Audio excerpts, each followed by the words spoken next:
Voilà, merci. Bienvenue, chers spectateurs, chers visiteurs. Bienvenue au Forum international de la cybersécurité. Bienvenue sur le stand du Hacking Lab. Nous sommes ici avec Monsieur De Priester qui vient de chez Advance nous présenter une conférence sur le thème « J'irai m'introduire chez vous ». Tout un programme. Nous avons ici un format très simple, 30 minutes de conférence avec 20-25 minutes de conférence et 5 à 10 minutes de questions-réponses. Bien sûr, le principe du forum est que chacun puisse poursuivre les échanges, à la fois sur le salon, mais également sur le stand de nos partenaires et de nos intervenants. Monsieur De Priester, je vous laisse la parole et je vous retrouve tout à l'heure. Bonne conférence à tous. Bonjour à tous. Donc je vais devoir un peu switcher entre la télé et mon PC parce qu'il fait des siennes. Donc je vais essayer de faire au mieux. Si jamais les slides sont pas synchro, j'essayerai de me rattraper. Donc voilà pour la présentation. Donc Quentin De Priester, je suis pentester chez Advance depuis maintenant au moins 7 ans. La première fois que j'ai mis les pieds chez Advance, c'était il y a 10 ans. J'étais stagiaire, mais côté Blue Team. Et ensuite, j'ai switché vers la partie Red Team. Côté perso, je suis passionné de sport. Je fais pas mal de crossfit. J'aime bien la moto, tout ce qui est motocross, etc. Et on m'a donné le pseudo de Johnny Sins, mais je ne sais pas si c'est en rapport avec cette présentation. Du coup, aujourd'hui, je vais vous parler de Red Team. Ça va être un retour d'expérience des missions que j'ai pu mener chez nos clients. On parlera des différents scénarios que j'ai pu mener et puis quelques fun facts que j'ai observés lors de ces missions. Alors, tout d'abord, qu'est-ce que c'est que le Red Team? Ouais, c'est bon, on a mis le synchro, super. Donc c'est une typologie de mission qui se veut vraiment au plus proche d'un cas réel d'attaque. Dans le sens où on va employer tous les moyens dont dispose un attaquant pour arriver à ses fins. Donc on va par exemple faire de l'ingénierie sociale, on va mener des attaques depuis Internet, on peut également tenter de faire de l'intrusion physique, on va chercher vraiment à parvenir à nos fins. Et donc on utilise vraiment tout l'arsenal qui est à notre disposition. Pourquoi faire, vous allez me dire? C'est pas juste pour jouer à se faire peur, hein, forcément, il y a un vrai but à ces missions. Tout d'abord, ça va être des niveaux de sécurité global de l'entreprise, puisque ici, à la différence d'un test d'intrusion, où un test d'intrusion, on est vraiment sur un périmètre très ciblé, où on va vraiment aller sur tester le niveau de sécurité de tel actif. Là, on cherche à évaluer le niveau global, donc avoir une vue assez globale de ce que l'attaquant va faire, puisque lui, il va forcément, s'il n'y a pas de vulnérabilité sur tel site, il va aller chercher une autre porte. Ce qui est également intéressant avec ces missions, c'est que ça permet de mesurer du coup le niveau de difficulté que l'attaquant va avoir pour parvenir à ses fins. Est-ce que ça va être facile, en 2 jours il a torché, il est admin du DOM, ou est-ce qu'on va se casser les dents, il va falloir être un peu ingénieux, etc. Voilà. Et ensuite, ça va nous permettre d'évaluer forcément l'efficacité des mesures de détection qui sont en place, et également forcément d'évaluer la capacité de réponse de la Blue Team du client. Est-ce qu'ils vont être en mesure de détecter, sous combien de temps, etc. Au niveau de la mise en œuvre, c'est une typologie de mission où on est assez proche du commanditaire. C'est une mission qui est forcément un peu discrète. On essaye de ne pas avoir trop de monde dans la boucle des échanges, etc. pour forcément pas alerter tout le monde. Et avoir quand même un petit peu un effet de surprise. Et on essaye d'avoir forcément une démarche qui est silencieuse. On évite d'arriver comme des gros bourrins à mener toutes nos attaques d'un seul bloc, parce que forcément, le but c'est de rester quand même un minimum sous les radars pour que ce soit réaliste. Hop. Donc je vais vous présenter un premier scénario où c'est une attaque que j'ai menée depuis Internet. Le but, c'était de compromettre le réseau bureautique du client, le réseau interne, depuis Internet. Du coup, comment on va faire? Je vais switcher. Yes. On était dans une typologie de mission où vraiment la partie intrusion physique, elle n'avait pas de sens. Il y avait vraiment peu de chances que quelqu'un se dise tiens, je vais aller là-bas, je vais rentrer et je vais me brancher. Par contre, il y a quand même beaucoup plus de chances que quelqu'un sur Internet se dise ah, et si j'allais les cibler eux pour leur voler des trucs. Donc, comment on fait? On va déjà chercher à élaborer un scénario, et pour élaborer le scénario, on va démarrer par une partie recherche d'informations en source ouverte, donc de l'OSINT.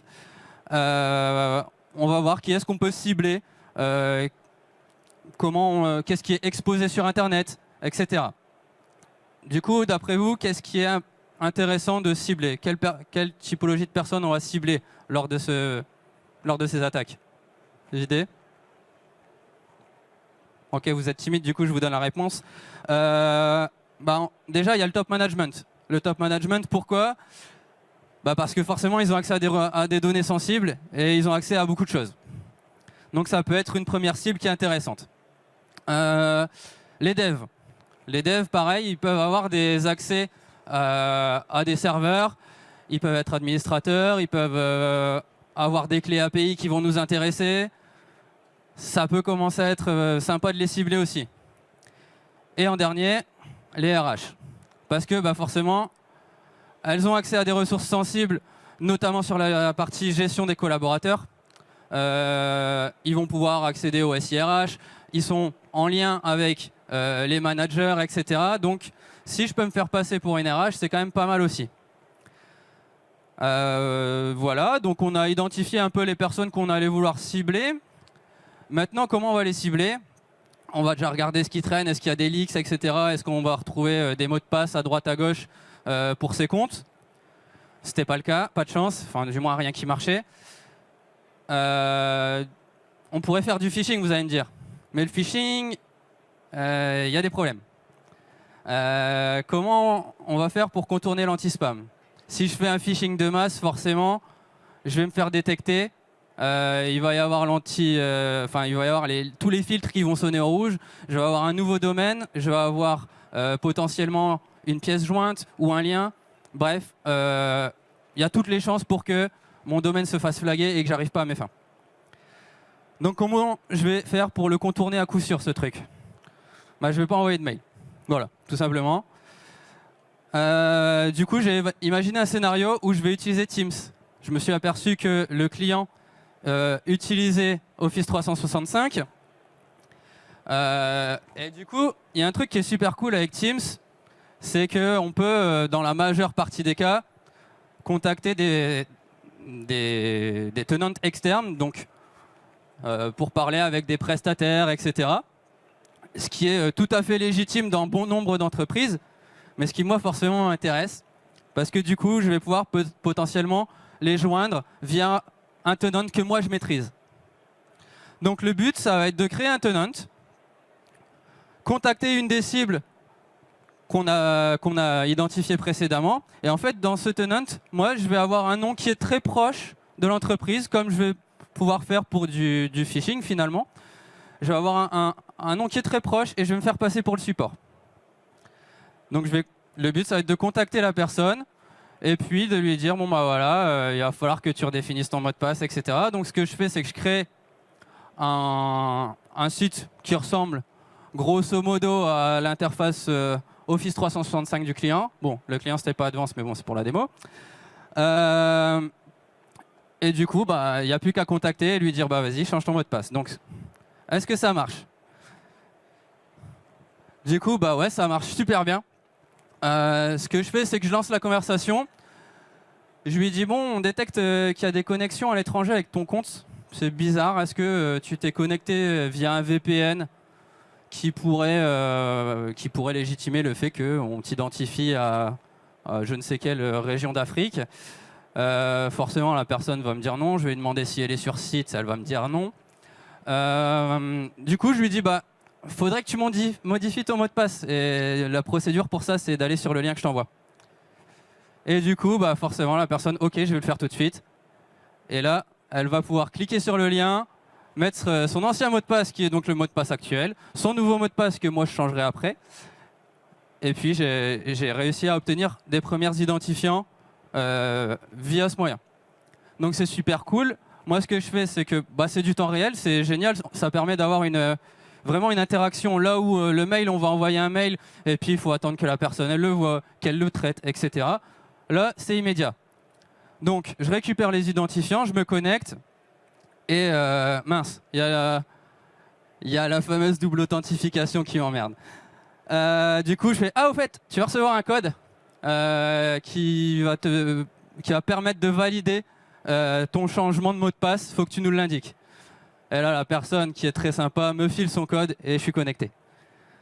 Donc là, c'est super cool, je peux fouiller le Office 365. J'accède à plein d'infos, notamment comment je peux me connecter au VPN.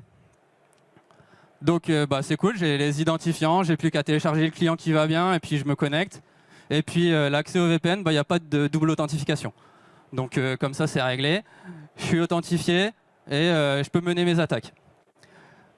Ce qui était intéressant là, c'est qu'on a pu découvrir des fichiers qui étaient accessibles anonymement. On a des droits d'écriture avec le compte qu'on a obtenu. On a des droits d'écriture sur quelques partages, etc. On n'a plus qu'à élever nos privilèges et on finit admin du domaine et tout ça depuis Internet. Voilà pour ce scénario. Le plus cool, ça reste quand même l'intrusion physique. Enfin, moi, c'est ce qui me fait le plus rire. Donc, je vais vous parler, je vais vous présenter quelques scénarios. Le premier scénario, ça consistait à s'introduire dans un data center. Ça peut paraître super dur de s'introduire dans un data center, mais pas tant que ça. Il y avait deux objectifs à cette mission. La première, c'était de cibler les équipements de redondance électrique, parce que forcément, c'est hyper critique pour un data center. Il faut qu'ils aient de l'alimentation, sinon il n'y a plus rien qui marche. Donc il y avait cette première partie.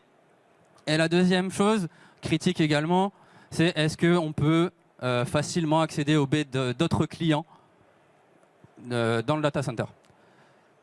Sur la première partie, gros repérage. On fait du maps, on identifie un peu le truc. On arrive sur site, on fait survoler un drone pour identifier éventuellement des endroits où on va pouvoir s'introduire. C'est tout clôturé, il y a des barbelés, c'est la merde. On a globalement identifié où on allait pouvoir rentrer, où étaient déjà les équipements électriques, forcément, c'est déjà un premier pas. Mais on se rend compte que ça va être un peu la merde. Bon, on voit qu'il y a une jonction entre deux usines, une usine et le data center. On se dit, bon, on va aller là. Eux, ils n'ont pas de barbelés, on va rentrer par l'usine et puis on va tenter. Avec mon pote, on se dit, allez, on passe au-dessus, c'est une clôture, ça va. Sauf qu'il y a des barbelés qui sont énormous, il pleut. Je suis sur un poteau métallique, ça glisse. Je suis comme ça devant les barbelés, je fais, ouais, ça va pas du tout, je saute pas, c'est mort. Derrière, je vais me péter la gueule, je vais me faire une cheville, c'est tout ce que je vais gagner. Mon pote, il me fait, bah, allez, vas-y, descends, je le fais. Il y va, et il fait, hop. Ouais, non, je le fais pas. On était presque sur le point de capituler, puis, je sais pas, je m'appuie sur la palissade. Et puis, je m'aperçois qu'elle est pas scellée. On se démerde pour soulever les 50 kilos de la dalle béton là, à bout de bras. On trouve un bout de bois qui marche bien. On glisse ça sous la palissade et puis on se fout entre les deux.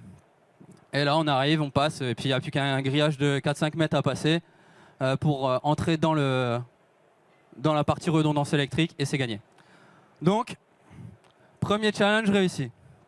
La deuxième partie, je vous le disais, rentrer dans le data center, accéder aux équipements de redondance... pas du tout. Ça, c'est la deuxième partie. Donc, c'est accéder à la baie d'un autre client. Comment on va faire ? Forcément, il y a du contrôle d'accès partout. Il faut mettre ses empreintes digitales, etc., etc. Super relou. Sauf que quand on est client, on a le droit de rentrer et accéder à notre baie. Donc, je suis client, j'accède à ma baie. Et puis, bon, vous savez tous qu'il y a des passages, des chemins de câbles sous les data centers. Il y a des grilles d'aération. Je soulève la grille d'aération. Je fais gaffe de ne pas me prendre une châtaigne sur les passages de câbles avec les câbles qui passent en dessous. Et puis, j'ai plus qu'à ramper et à ressortir du bon côté. C'est un peu stressant parce qu'on entend les gens qui marchent et qui travaillent au-dessus, donc il ne faut pas ressortir nez à nez avec quelqu'un. Mais voilà, Donc bah, voilà, on a réussi une nouvelle fois à passer du coup au niveau des baies des clients. Et puis une fois qu'on est dans la baie, on a passé tellement de contrôle d'accès, etc., qu'au final, les baies, ouais, elles sont fermées à clé, mais les gens, ils laissent les clés sur la baie, et puis comme ça, voilà. Voilà pour cette première partie d'intrusion physique. Deuxième mission, donc là, ça concernait le secteur plutôt de la distribution. On ciblait un entrepôt frigorifique. Et le commanditaire me dit, moi, ce qui m'empêche de dormir la nuit, ce serait qu'il y ait quelqu'un qui arrive, qui prenne le contrôle de la machine, qui gère la température de l'entrepôt. Et si en plus ils ont accès à ça depuis Internet, mais c'est la catastrophe. Ok. Du coup, bah, va falloir déjà que je m'introduise dans l'entrepôt. C'est pas hyper dur. Il y a souvent des intérimaires qui viennent, etc. Et du coup, j'ai pu profiter d'une session de présentation des intérimaires, qu'ils visitaient l'entrepôt. Je me suis incrusté dedans. J'ai visité l'entrepôt avec eux. Et du coup, je savais où était la machine qui gérait le froid. J'avais vu un peu où était la partie technique. Donc, je savais que je devais aller là-bas. Un peu compliqué, mais bon, c'est un truc où il y a 2-3 personnes qui bossent. C'est un bureau vraiment fermé. Mais je sais que je dois rentrer là. OK. Du coup, je viens avec mon petit laptop. Bonjour, c'est le service informatique. On va intervenir sur la machine de froid. On va changer le plan d'adressage ou je ne sais quoi. Un pipeau bateau. La personne un peu réticente, je lui dis attendez, il n'y aura aucun problème d'indisponibilité ou quoi. Tout est prêt. Ok, vas-y, tu vas pas m'embêter, je te laisse travailler. Cool, donc bah, j'ai plus qu'à accéder. Il y a des post-it qui sont, enfin il y a des étiquettes avec les mots de passe, etc. partout sur les écrans, donc moi je suis content. Je commence à prendre le contrôle de la machine et je m'aperçois qu'elle n'a pas Internet. Donc il est bien gentil à me dire ouais, si tu arrives à contrôler depuis Internet, c'est la cata. Bah ouais, mais t'as pas Internet, donc je fais comment? Je me creuse un peu la tête, donc je suis admin de la machine parce que j'avais préparé quand même des payloads, etc. pour élever mes privilèges. Et puis, je me dis, bon, bah, c'est tout, on a un accès local, c'est déjà pas mal. Et je commence à me remémorer que bah, j'ai une carte Wi-Fi dans mon sac. Du coup, je plug la carte Wi-Fi, pas de bol, c'est un XP, les drivers, ils vont pas, une galère.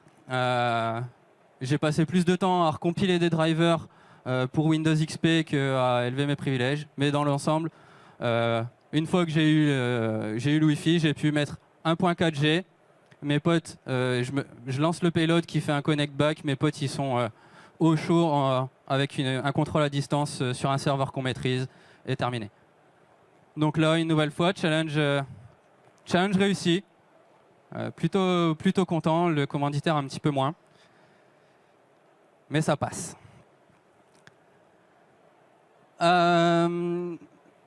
Test suivant, on est dans un magasin.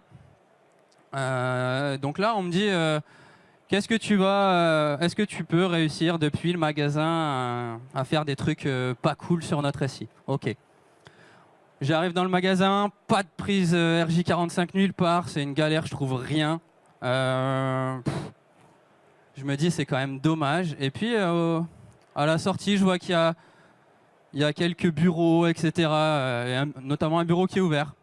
Je rentre, bingo, c'est le bureau où il y a l'AB informatique. Donc bon, bah des prises, c'est bon, j'ai ce qu'il faut. Et juste à côté un PC, en fait c'est le PC du vigile. Donc ça fait à la fois baie de brassage, bureau du vigile, vestiaire, etc. Donc c'est quelque chose qui est un peu classique en fait en magasin. Donc je commence à me connecter, et puis bon, je trouve pas grand chose. J'ai pas de compte. Et puis je vois un post-it. C'est le post-it avec le nom d'utilisateur du vigile et puis son mot de passe. Du coup je suis content. J'ai plus qu'à me connecter, j'ai un compte AD. Je sais pas pourquoi il a un compte AD. Et j'ai pas de compte admin. Et je sais pas pourquoi il est admin sur une machine quelque part. J'ai juste à spray mes identifiants et je suis admin sur certains équipements.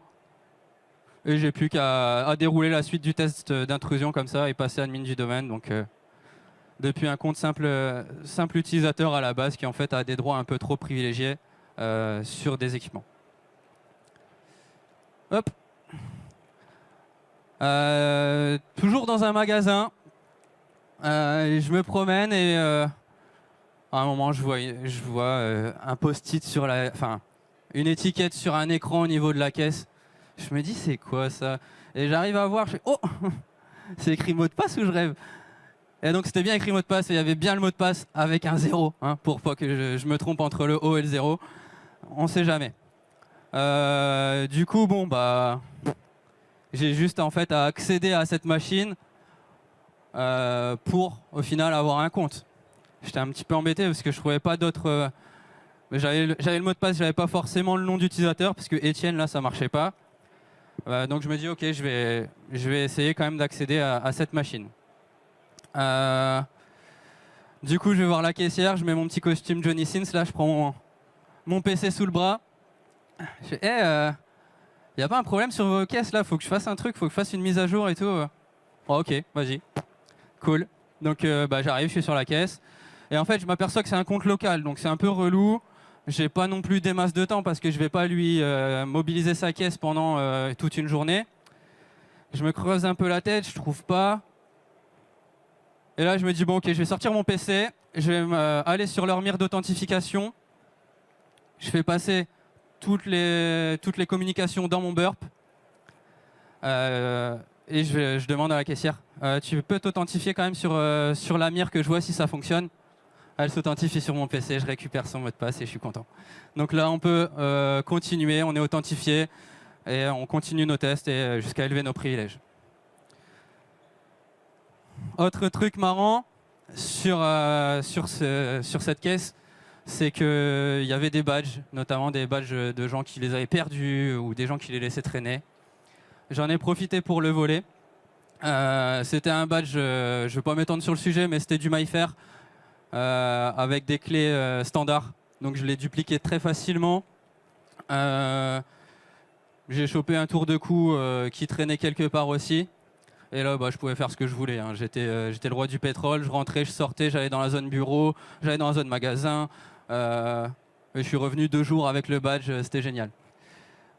Donc, voilà, là j'avais un maintien d'accès, j'étais limite un employé de l'entreprise.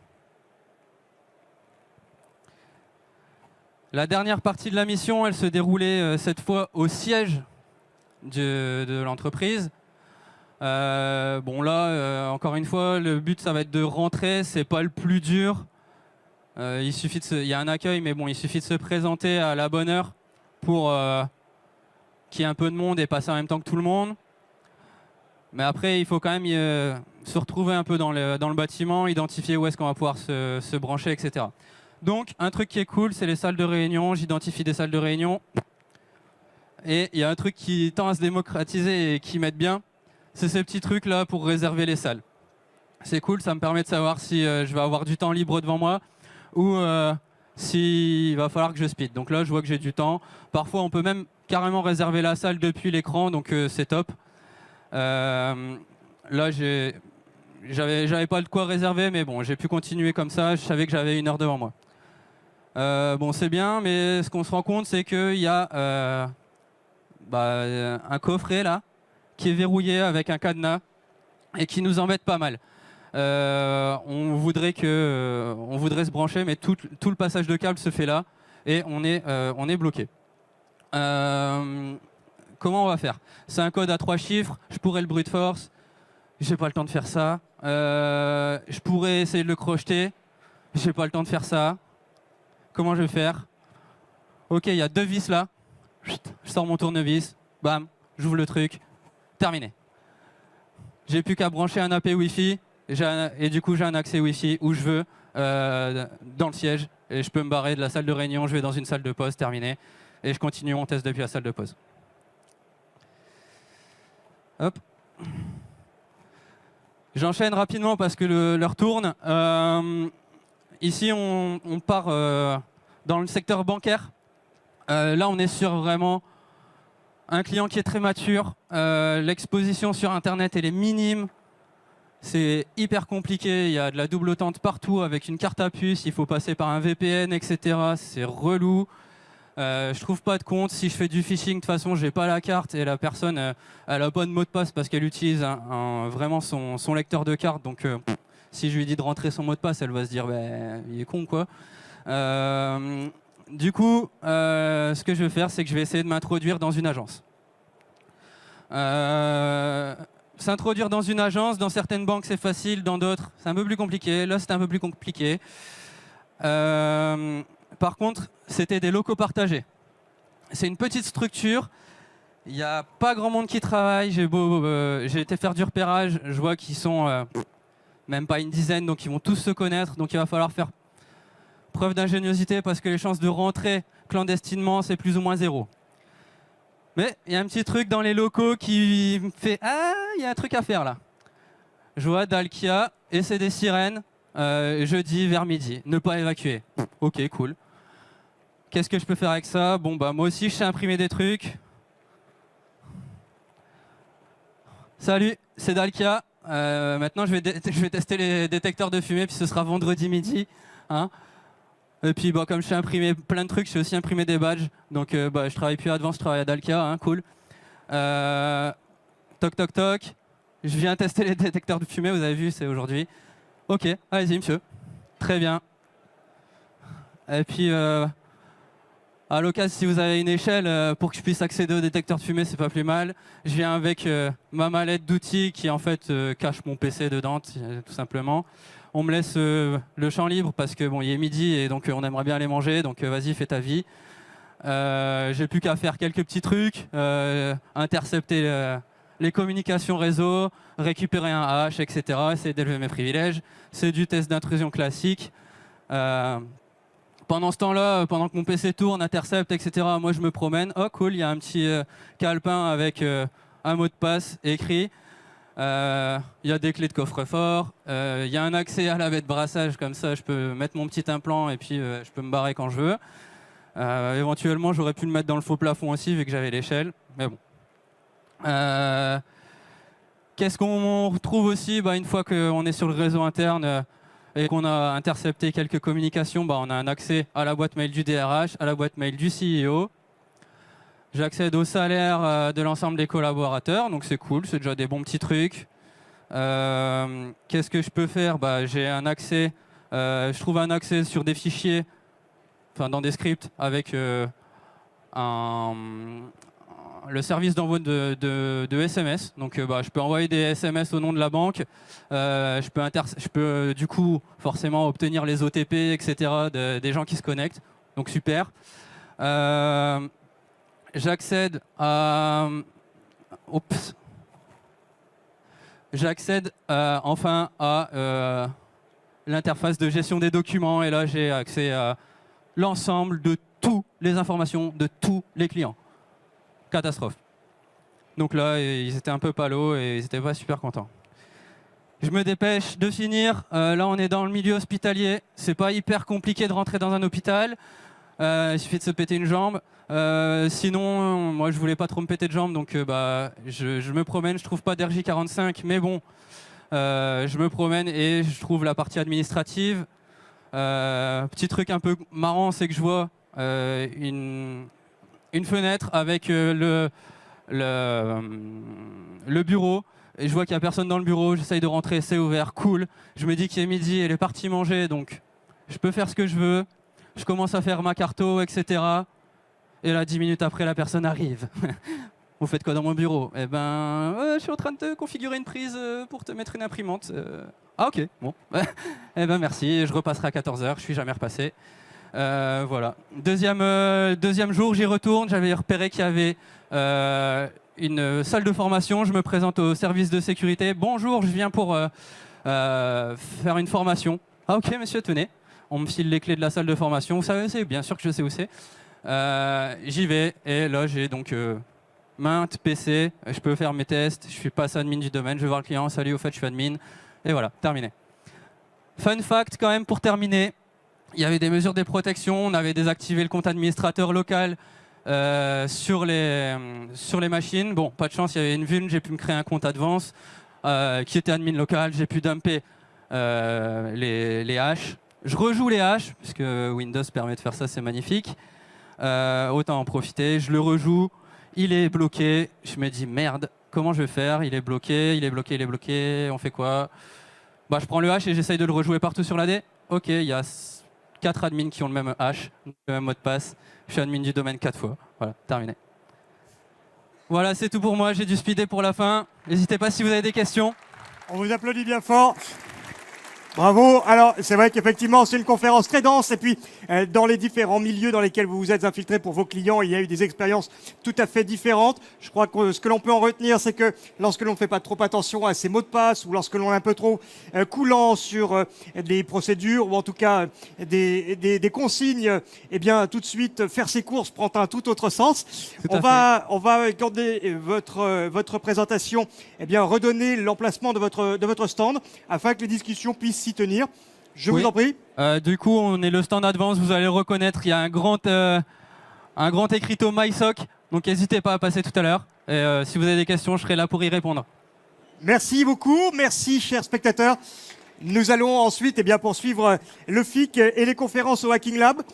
Merci pour votre présentation. Merci à tous. Le FIC, c'est l'espace du Hacking Lab qui va entretenir tout le salon de ces démonstrations pendant les 3 jours. Il y a encore une petite démonstration ce matin avant le déjeuner. Et puis bien sûr, pendant le salon, nous vous invitons tous à prendre connaissance les uns des autres et puis ensuite à échanger, que ce soit dans les allées ou sur les stands. Très bon forum à tous.